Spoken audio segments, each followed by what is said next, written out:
Entidades de jornalistas silenciam diante de censura. A gente vai entrar nessa matéria agora.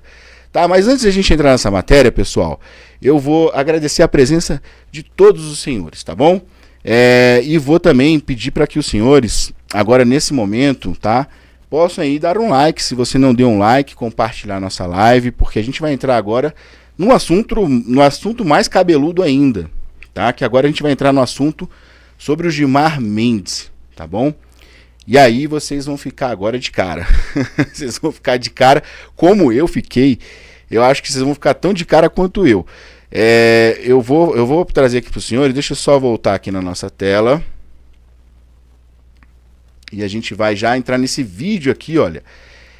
Olha só o que nós tivemos a declaração do Gilmar Mendes falando sobre, tá? Sobre a Lava Jato. Olha a comparação que ele faz. Observem bem. Toda a impressão, tudo aquilo que depois se revelou na chamada Vaza Jato e depois Operação Spoofing, parece que eu já sabia. Que o juiz combinava com os procuradores, as ações, e depois isso tudo ficou provado.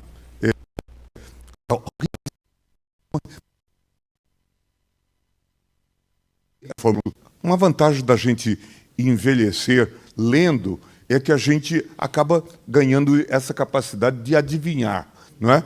Então, eu acho que adivinhei. E fico muito orgulhoso de ter participado desse processo que você chamou de desmanche da Lava Jato, porque era uma organização criminosa. O que eles organizaram em Curitiba, lamentavelmente, era uma organização criminosa. Só para dar um exemplo para vocês que vivem nos Estados Unidos, em função talvez até da influência do cacoete americano, com honorários e coisa do tipo, eles colocavam nas cláusulas que 20% do resultado dos acordos iria para o Ministério Público. Nós dissemos isso não pode. Aí eles criaram a tal famosa Fundação Dallagnol, com 2,5 bilhões para eles pagarem palestras e fazerem campanhas anticorrupção. Nada que tivesse nada a ver com o direito brasileiro. Era um aproveitamento daquilo. O que a gente escuta na Operação Spoofing, falando como que eles iriam destruir a vida empresarial do empresário A, do empresário B, do empresário C, a gente pensa que é uma conversa do PCC. A gente pensa que é uma conversa do PCC. Ele faz uma comparação com o PCC, pessoal. Olha só, a Lava Jato, ela pode ter tido ali as suas imperfeições? Pode. De fato, pode ter tido algumas. Mas essas que ele aponta, inclusive o Dallagnol vai fazer um vídeo que eu vi ele falando a respeito hoje, onde ele irá argumentar sobre essas acusações, que diz ele que são totalmente infundadas, e aí a gente traz o vídeo para vocês. Prefiro fazer assim. Mas é um absurdo ele falar que uma operação onde tivemos réu confessos, tivemos provas concretas, não subjetivas, tivemos provas concretas, não tivemos aquele igual o relatório da PF, né? Possivelmente, né? Se condicional, a condicional em tudo que é não, tivemos provas e réus confessos.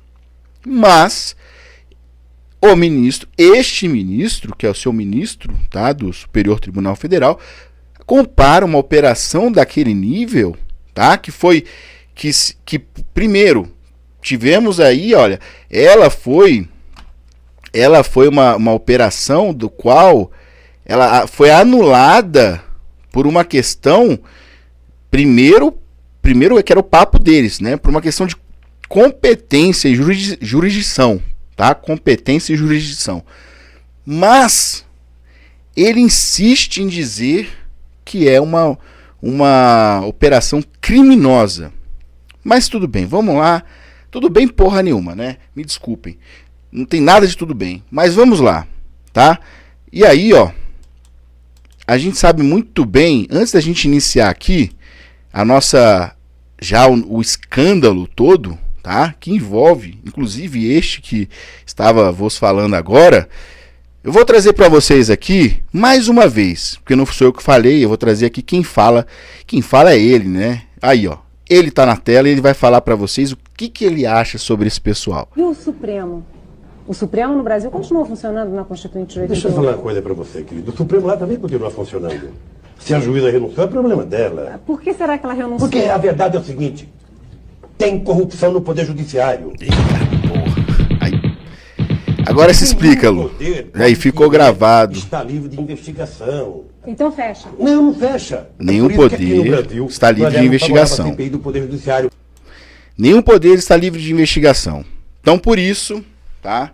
Nós vamos hoje falar, pessoal, sobre um assunto tão cabeludo que já vem permeando a nossa semana. E este assunto é sobre, tá, Gilmar Mendes e as suas influências na CBF, tá? A sua censura e a censura que houve também, tá, por parte de jornalistas na ESPN, tá bom?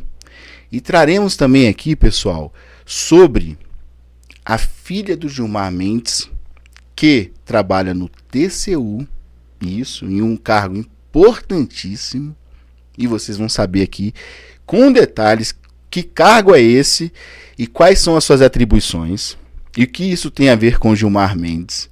E vamos trazer, isso aqui é inédito, tá, do canal, e vamos trazer também sobre a faculdade IDP, que é o Instituto de Ensino IDP, que é um instituto que hoje tem envolvimento com a CBF, tá? Envolvimento não, tem sociedade com a CBF, do qual a IDP possui 84% sobre os ativos e a CBF apenas 16% dos ativos. É isso mesmo que você escutou. Mas antes de trazer isso, eu vou trazer esse vídeo aqui para vocês ficarem assim, já a gente começar a nossa matéria sobre essa denúncia tão grave, mas essa denúncia ela precisava ser feita por alguém lá de dentro, tá? E vocês vão escutar esse áudio agora aqui, que é um áudio bem pesado e que vai falar muito sobre o que está acontecendo. Deixa eu trazer aqui para os senhores.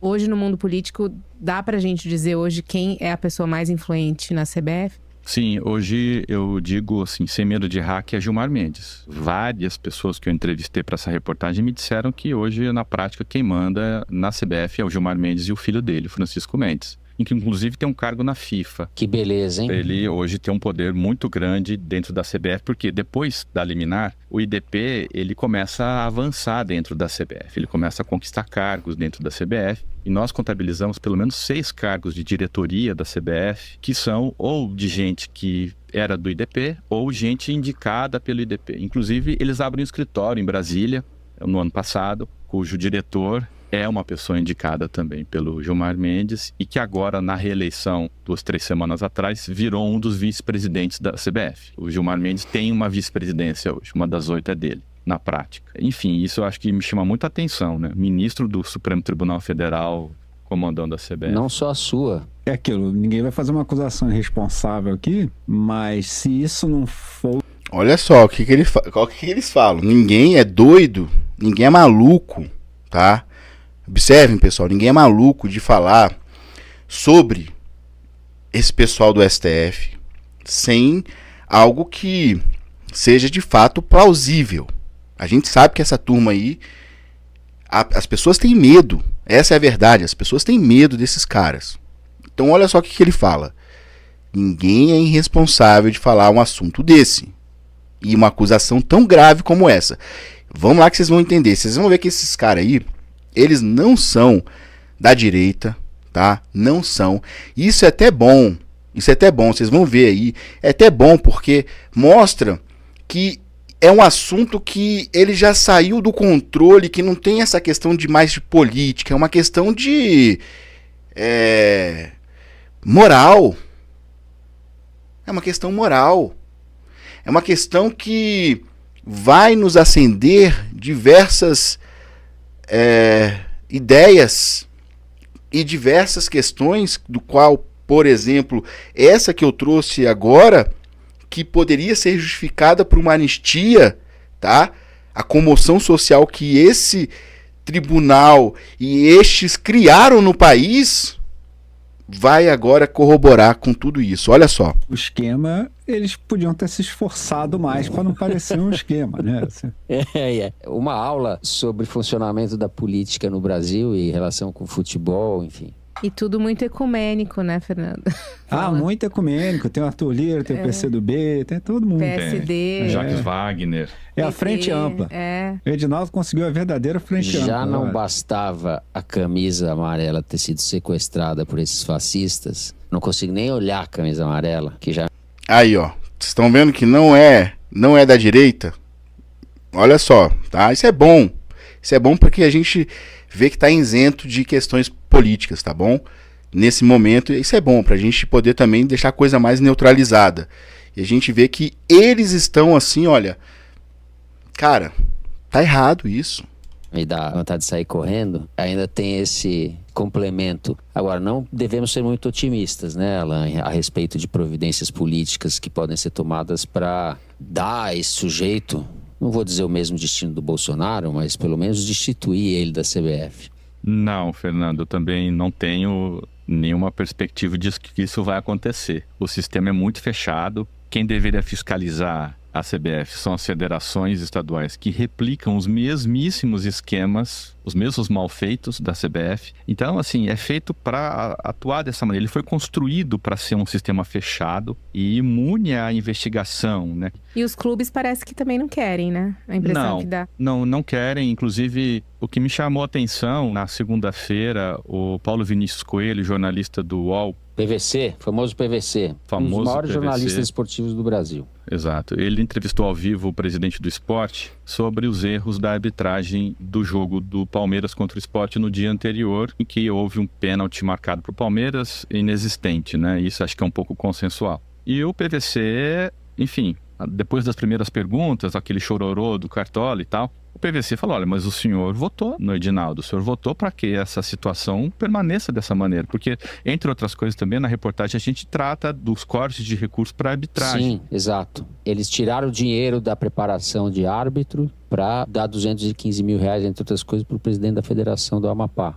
Exatamente. E aí a gente está vendo o desastre que está sendo a arbitragem do Campeonato Brasileiro, né? Também é uma outra coincidência aí, né? Aí o presidente do Sport ficou super desconfortável. Ele começou a acusar o PVC de ativismo político, mas não tinha nexo que ele falava, assim. E o PVC, muito irritado, falou, não é ativismo político, aqui é jornalismo. Eu estou lhe questionando porque é fato que o senhor votou no Edinaldo. Então o senhor apoia essa situação. E o presidente do Sport super constrangido.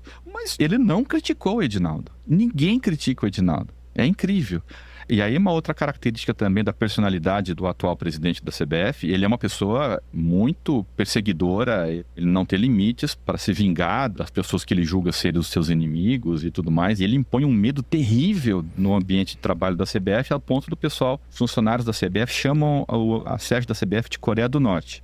Além da crise do jornalismo, que todo mundo sabe, né? No caso do futebol, especialmente, há interesses comerciais muito profundos, muito intensos, fortes, que impede muitos jornalistas de falarem, tratarem abertamente sobre isso, né? E aqui a gente trata especialmente do Grupo Globo, né? Que historicamente, não é de agora, sempre teve muito prurido aí de entrar nessa seara, né? De falar sobre essas questões, né? E está acontecendo a mesma coisa agora, né? A gente vê um silêncio total, assim. Porque a CBF controla os direitos de transmissão, né? Exato. Então, assim, ela ameaça as emissoras. Tem muito dinheiro envolvido, né? Exato, então você nunca mais vai transmitir nada. E aí acontece, quando os jornalistas tentam debater esse assunto, como aconteceu no Linha de Passe na segunda-feira, vem a reação. Linha de Passe da ESPN. A reação pesada da ESPN, justamente.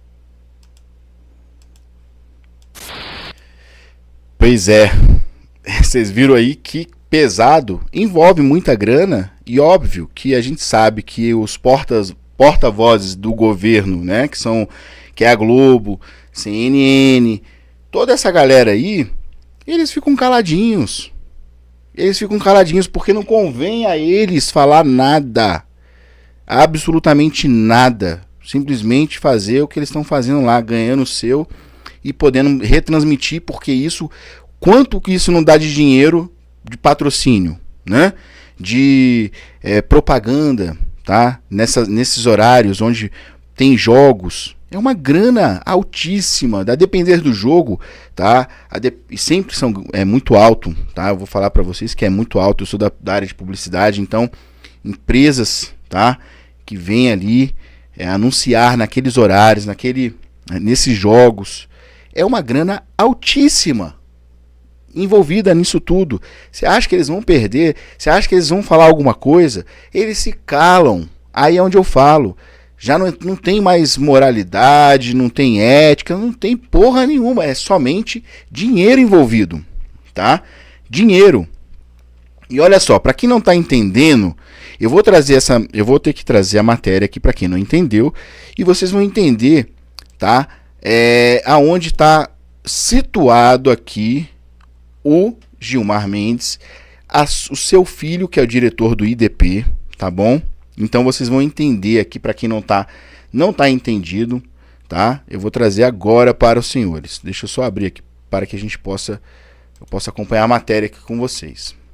Então aqui, ó, essa matéria, inclusive eu trouxe ela, tá? Já aqui no canal, mas eu vou fazer só um breve resumo aqui, tá? Então a gente teve aqui, ó, a passagem de Edinaldo Rodrigues pela CBF tem sido uma sucessão de tumultos. O Cartola assumiu a presidência da entidade de forma interina em 2021, depois que seu antecessor, Rogério Caboclo, foi afastado por assediar moral e sexualmente uma funcionária. Rodrigues ficou no cargo até março do ano seguinte, quando se elegeu presidente, mas em dezembro de 2023 foi ele próprio afastado, também por decisão do Tribunal de Justiça do Rio de Janeiro, que apontou irregularidades no processo eleitoral. Instaurou-se o caos na CBF. Mas Rodrigues não demorou a tomar providências, recorreu a tribunais superiores em Brasília e pagou 6,5 milhões de reais dos cofres da entidade para seu braço direito, o advogado Pedro Tringgrause. Olha só, ele pagou, tá, 6,5 milhões para poder o Pedro Tringgrause vir a Brasília. 2 semanas depois de receber a bolada, Tringgrause desembarcou na capital federal.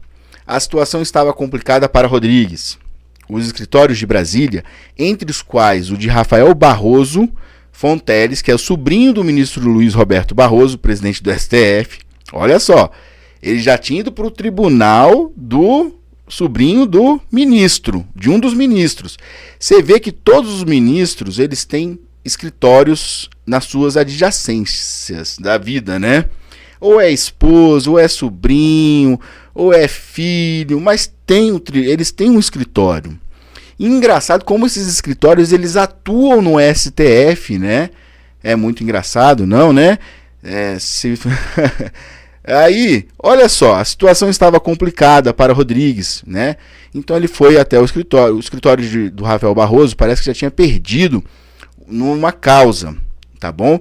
Então aí, olha, por isso, no dia 22 de dezembro, quando chegou à cidade, Tringgrause depositava suas esperanças numa nova ação interposta no STF, dessa vez por iniciativa do PCdoB. Olha só, ele já correu para um partido político, tá? Para poder verificar e ajustar aí as suas ações, né, na sua causa. Neste caso, o regimento interno do Supremo prevê que o presidente do tribunal encaminhe um novo recurso ao mesmo magistrado que vinha lidando com o assunto. No caso, o ministro André Mendonça, que vinha tomando conta do assunto, né? No entanto, Barroso decidiu distribuir o recurso do PCdoB por sorteio, tá? Então o PCdoB entrou com recurso, e aí o Barroso pegou o recurso e falou assim, vamos distribuir, tá?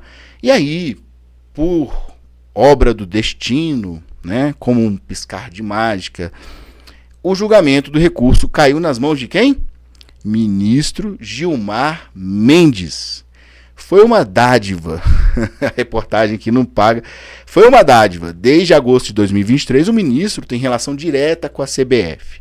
desde 2023, o ministro em relação direta com a CBF, por meio do Instituto Brasileiro de Ensino e Desenvolvimento de Pesquisa, IDP, que fica na L2 Sul de Brasília, do qual o sócio fundador é sócio fundador, tá bom? O ministro Gilmar Mendes. Na época, a CBF Academy Brasil, aí vamos para um outro assunto aqui, ó. Em paralelo, na época, a CBF Academy, tá, que é uma escola da CBF, procurava um braço direito para poder, né, ministrar aulas. Só que não encontrava. E aí, por acaso, tá,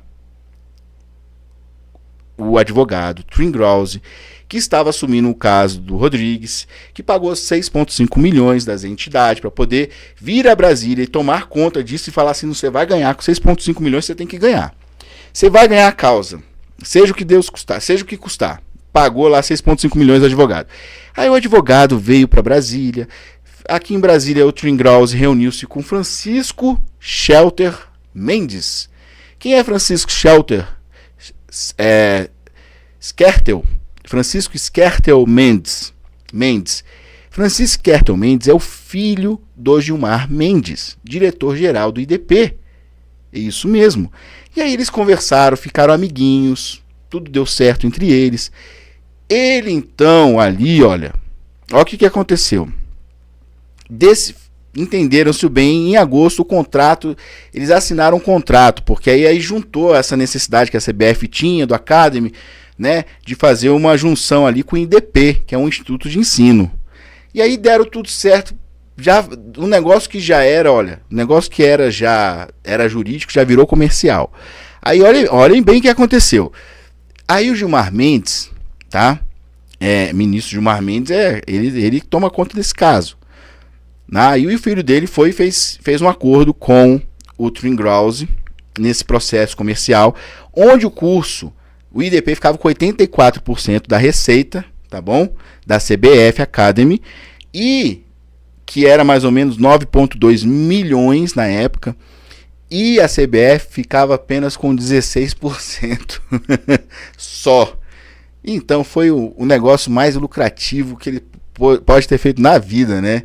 Então Gilmar poderia ter sido declarado impedido de analisar o recurso do PCdoB. Né? Ele tinha que ter se declarado impedido, obviamente. Mas ele seguiu em frente, falou, uma coisa é o negócio deles lá com meu filho, eu não tenho nada a ver com isso, vamos toca o barco. E em janeiro de 2024, temendo que o Brasil fosse prejudicado nas inscrições para as Olimpíadas em Paris, em razão do afastamento do presidente da confederação, concedeu uma liminar a favor de Rodrigues. Ixi, ainda concedeu a liminar a favor de Rodrigues, tá? Beleza, ó, que reassumiu o cargo. Aí Rodrigues voltou, reassumiu o cargo como presidente da CBF. Em outubro, Gilmar levou sua liminar ao plenário do STF, quando se deu uma troca de chispas cujo subtexto era suspeita de que faltava idoneidade tanto no Tribunal de Justiça do Rio de Janeiro quanto à CBF. Ao ler seu voto, Gilmar criticou a decisão do Tribunal do Rio em termos mais ou menos enigmáticos. São coisas extravagantes que acontecem nos processos que precisam ser anotadas. Disse ele, né? Seu colega André Mendonça, que antes tomaram uma decisão contrária aos interesses da CBF, André Mendonça agiu correto. Viu que tinha coisa errada. Tomou a palavra e também criticou as extravagâncias judiciais do Rio, mas Gilmar interveio. Vossa Excelência entende mais de extravagância do que eu. Aí o André Mendonça ficou brabo, virou o tetel, fechou a cara, aí falou para ele assim, pode ter certeza que não. Você entende muito mais de extravagância do que eu. Tá. Aí Gilmar fez ouvidos moucos, continuou lendo seu voto e horas depois da votação foi interrompida por um pedido de vista do ministro Flávio Dino, que deve ter olhado e falou assim, rapaz, aqui ó, vocês têm que encher esse buchinho aqui também. Pera aí, deixa eu fazer vista desse processo aqui. Eu tenho que olhar esse negócio. Aí pegou pra fazer vista, né? E enfim, a coisa tá rolando dessa forma. Mas como vocês podem observar, que não para por aí, tá? E aí nós tivemos uma notícia, logo depois dessas denúncias, que foram feitas aqui pela revista Piauí, tá bom? Que as entidades, né, de jornalistas se silenciaram diante de uma censura da ESPN.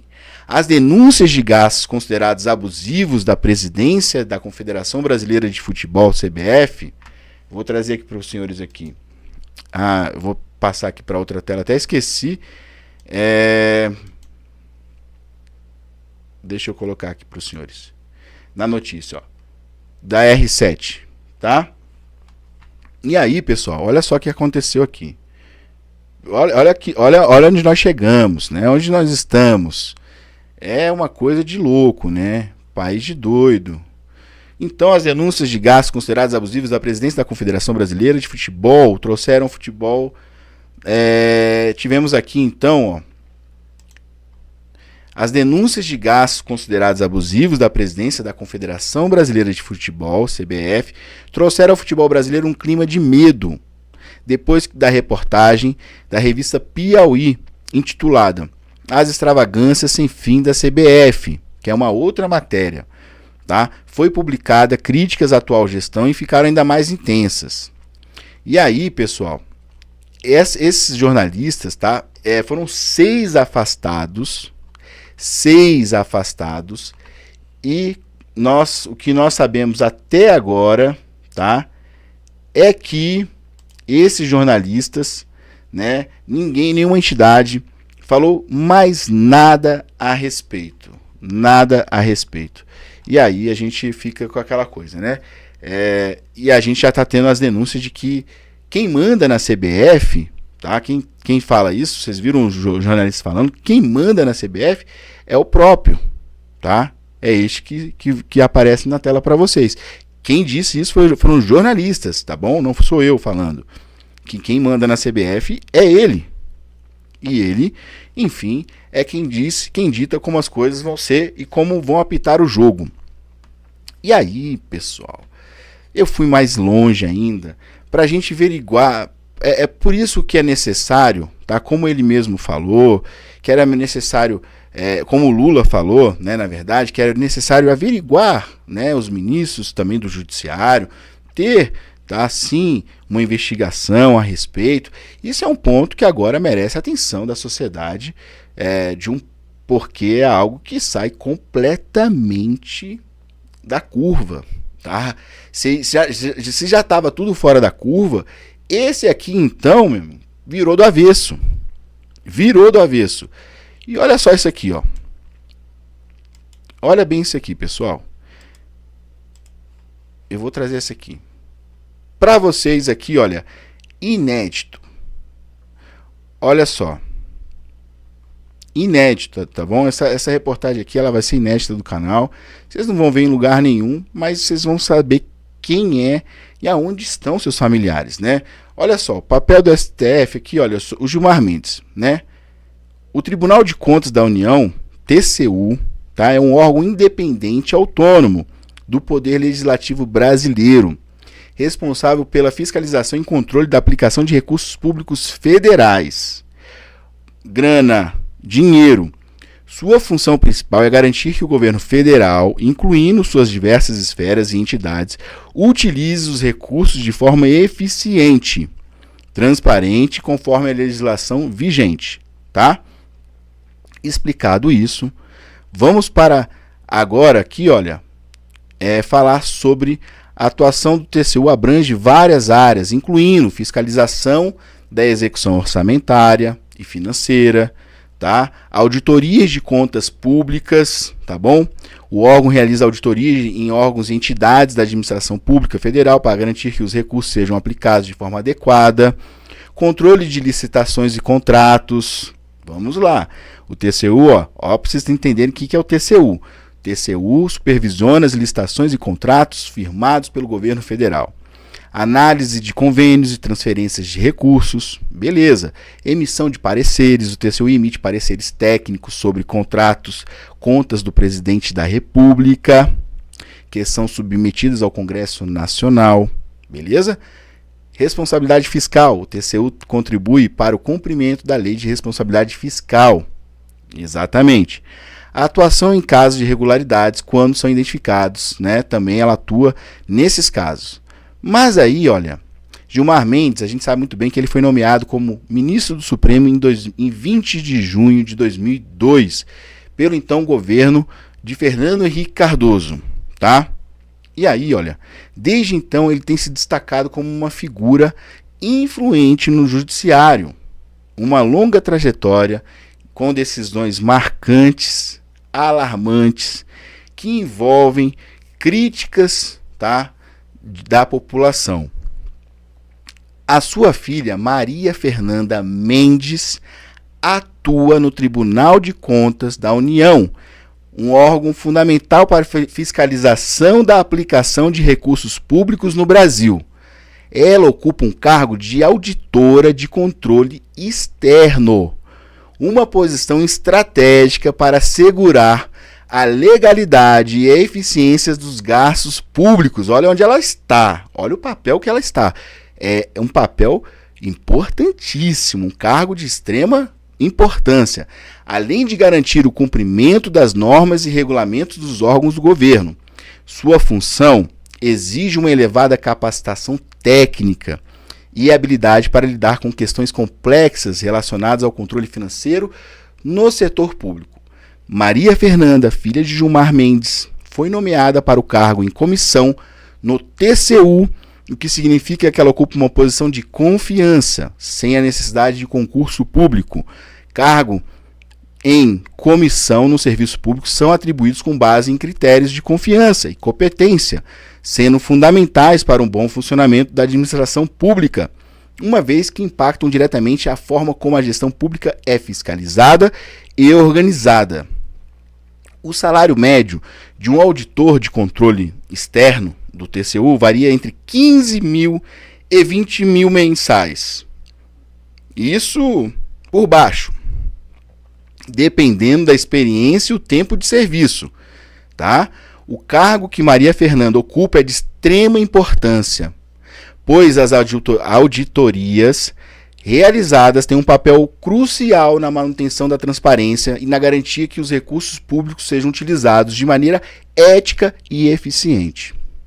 Embora Maria Fernanda não ocupe uma posição de chefia formal no TCU, sua atuação é decisiva para o funcionamento do órgão e contribui significativamente para a boa governança pública no Brasil. Seu trabalho visa assegurar que os recursos destinados ao governo sejam aplicados de maneira responsável. Então é ela quem está ali, ela que tem ali o controle, né? A massa e a farinha e o fermento estão na mão dela, em conformidade com a legislação vigente. Ela disse se vai passar ou não vai passar. O papel do TCU também se relaciona diretamente com decisões do STF, com os quais Gilmar Mendes, seu pai, tem se envolvido ao longo da carreira. Em 2006, o STF julgou o mandato de segurança 25.845, relacionado à incorporação de quintos aos proventos do servidor do TCU. Durante o julgamento, que foi suspenso após pedido de vista de Gilmar Mendes, discutiu-se a competência do Supremo para lidar com questões que envolvem o TCU. Embora não tenha ocorrido uma deliberação definitiva, o caso demonstrou uma interação entre as duas instituições. Eita! Isso aqui é breaking news, gente. Isso aqui é breaking news. O que eu estou trazendo para vocês aqui é uma investigação jornalística minha. Eu fiz essa investigação e estou trazendo para os senhores no dia de hoje. Não saiu nenhuma... Está saindo agora nesse veículo de comunicação que vos fala. Está saindo agora essa notícia, tá? Mais recentemente, em 2022, o STF reafirmou a competência do TCU para determinar o bloqueio de bens de particulares quando houver necessidade de proteção ao patrimônio público. Esta decisão ressalta a importância do TCU na fiscalização e controle dos recursos públicos, algo que é diretamente alinhado ao trabalho realizado por Maria Fernanda Mendes, filha de Gilmar Mendes. Esses eventos, evidenciaram a interconexão entre o STF e o TCU. destacando a importância tanto de Gilmar Mendes no Supremo quanto de Maria Fernanda Mendes no Tribunal de Contas da União, reforçando o papel fundamental das duas instituições no contexto da administração pública brasileira. E eles têm trabalhado de forma conjunta. Tá aqui, olha, está aqui, pessoal, falando sobre esse envolvimento de Gilmar Mendes, principalmente aqui em 2006, que o STF julgou o mandato de segurança 25.845 relacionado à incorporação de quintos aos proventos dos servidores do TCU, que isso estava nada mais, nada menos que no colo de Gilmar Mendes, e a sua filha faz parte, tá? Ela é da auditoria, ela é quem faz ali, tá, o controle sobre as despesas, tá? Contratações e, enfim, sobre as questões financeiras relacionadas à União. Então, está aqui mais um fato, tá? Fora o IDP, fora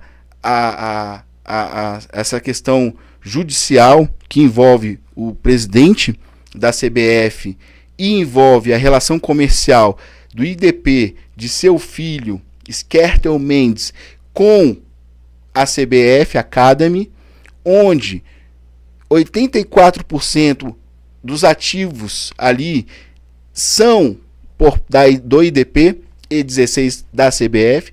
Temos também a filha do Gilmar Mendes no TCU, olha o grau de importância e de responsabilidade que é, né, onde ela se encontra. E temos aí ligações do Supremo, que isso aqui eu não fui mais a fundo, mas se alguém for mais a fundo, vai ver que TCU e STF tem muito mais coisas aí que estão interligadas do que a gente imagina.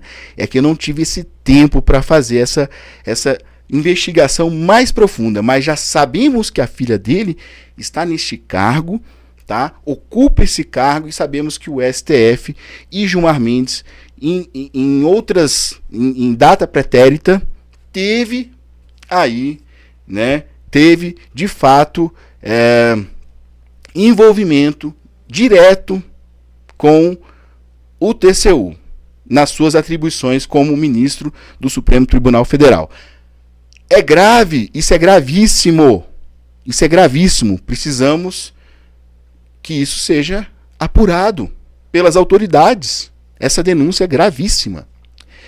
Ela está sendo mostrada para os senhores aqui em primeiríssima mão, tá bom? São poucos que estão tendo acesso, mas daqui a pouco milhões terão acesso e vocês vão ouvir falar sobre isso. Igual nós trouxemos do Hugo Mota, vocês que estão aqui nos acompanhando, agradeço a presença de todos, tá? Vou falar com o chat. Do Hugo Mota, nós trouxemos aqui um dossiê completo sobre o Hugo Mota.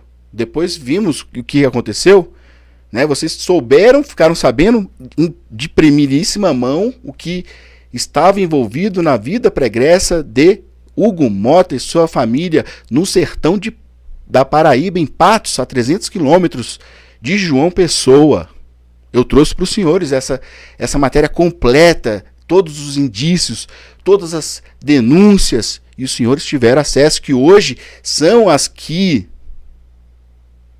o Malafaia está batendo em cima. Olha só isso aqui, pessoal.